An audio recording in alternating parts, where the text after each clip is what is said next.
In northeastern Turkey, on the border of the Soviet Union, is a cluster of mountain peaks, forming what is known as Mount Ararat.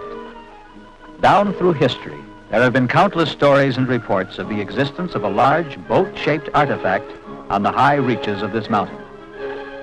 In 1968, R.E. Crawford, president of Search Foundation Incorporated of Washington, D.C., set about to form a group of men skilled in their disciplines to investigate these reports and to undertake a search on Ararat.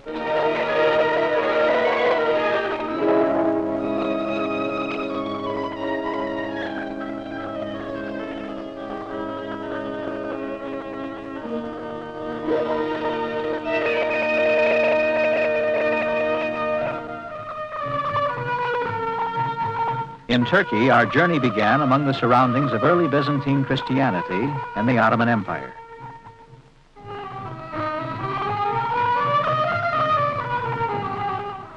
We drove along the Black Sea, past reminders of the ancient Roman civilization.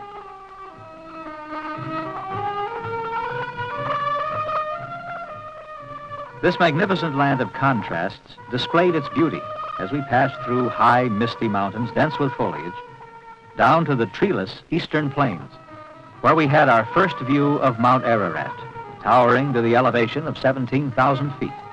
Still a day's journey in the distance.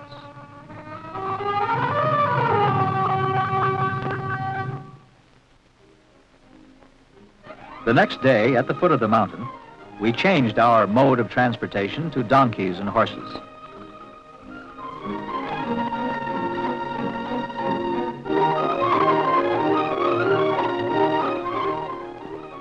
With the assistance of the local gendarmerie, we were soon loaded and on our way.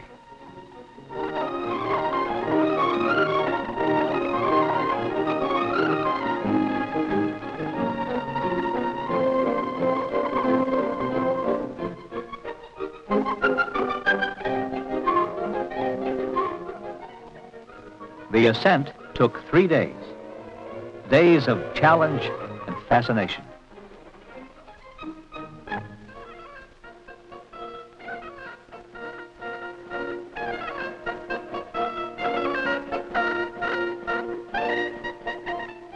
Climbing the foothills, we passed through several nomadic camps where the friendly Kurdish people welcomed us and replenished our water supply.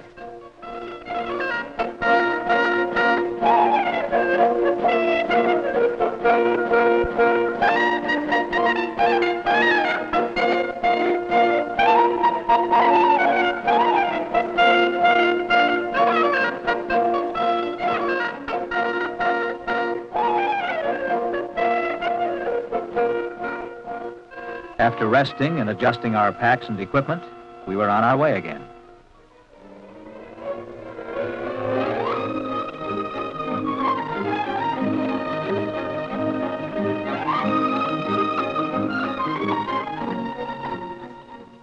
As we approached 11,000 feet, the animals reached their limit, and we had to hand carry a ton of specialized equipment the rest of the way.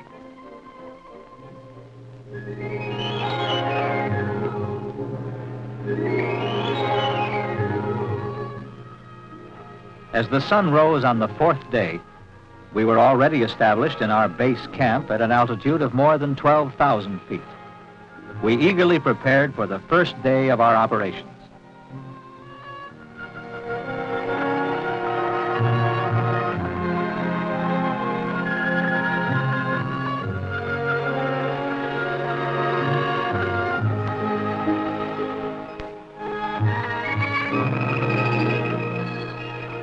After a breakfast of special field rations, and having done our camp chores, we fastened on our crampons, ready for the climb up to the area of our search on Ararat.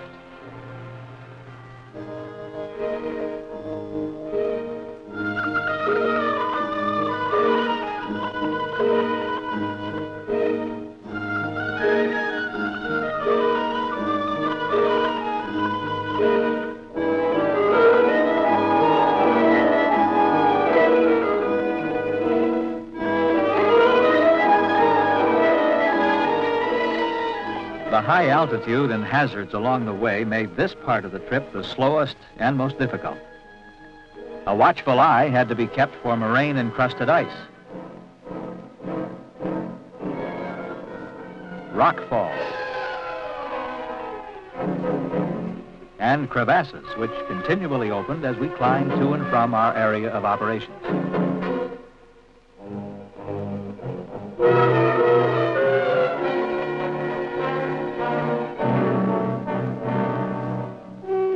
Fernand Navarra led us up to over 13,000 feet to the place where he had previously discovered wood in 1955.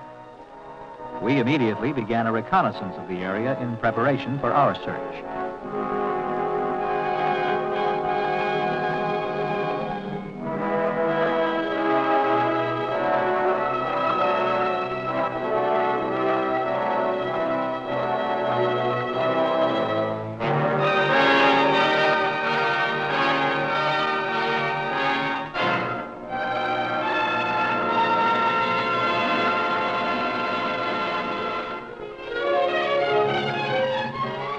For several days, augers, specially designed by Arctic explorers, were used to core into the snow-covered ice pack in the hopes of bringing up wood fragments.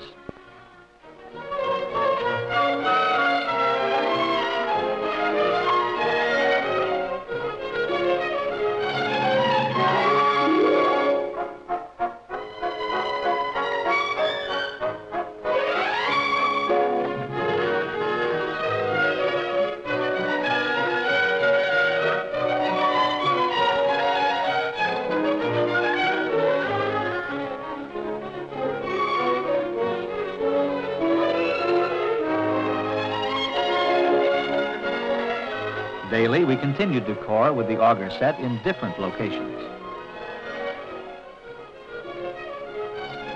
Extension rods were added as we cored deeper into the ice pack.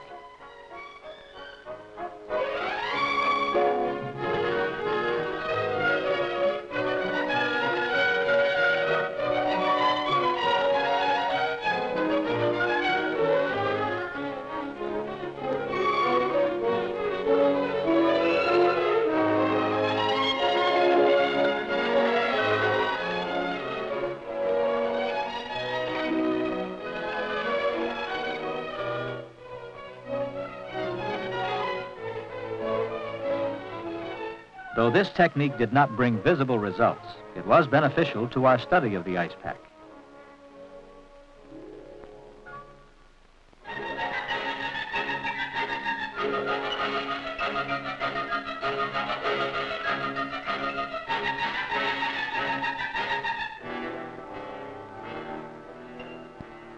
Toward the center of the area was a major crevasse, which afforded the possibility of penetrating deeper into the ice pack than we could with the coring auger equipment. Extension rods were assembled to be used in probing deep into the floor of the crevasse. This is where Navarra had cut off a 5-foot timber from a construction 14 years ago. However, the glacial features had vastly altered since his discovery.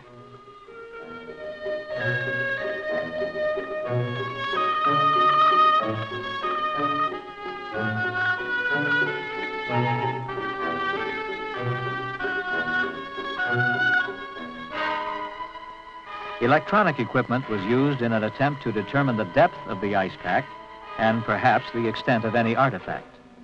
But this instrument gave us no tangible signal pattern. As the days continued, our exploration took us to the outer limits of the area, into a deep channel where the ice pack had melted away from a high cliff.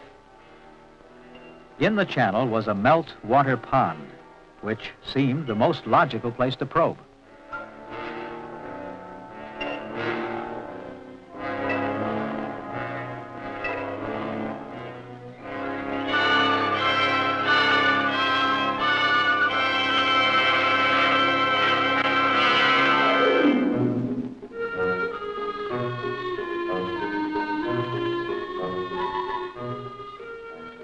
But the pond gave up no secrets.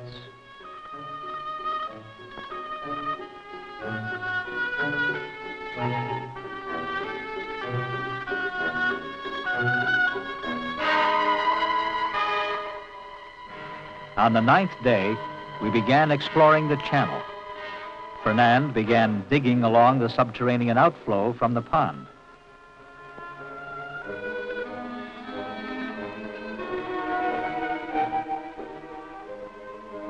Suddenly, he felt something resist his ice pick, something unmistakably different from stone or ice. It took quite a struggle, but finally he had freed a piece of wood from its icy tomb. It was flat and dark with age.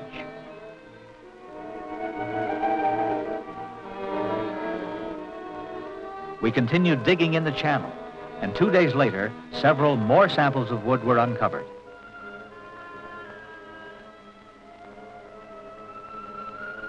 All of the fragments and splinters we found indicated the presence of much more wood in this area.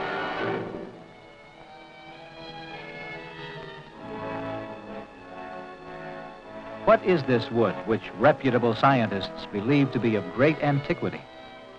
Why is it there, under a glacier, high on a mountain which has no trees?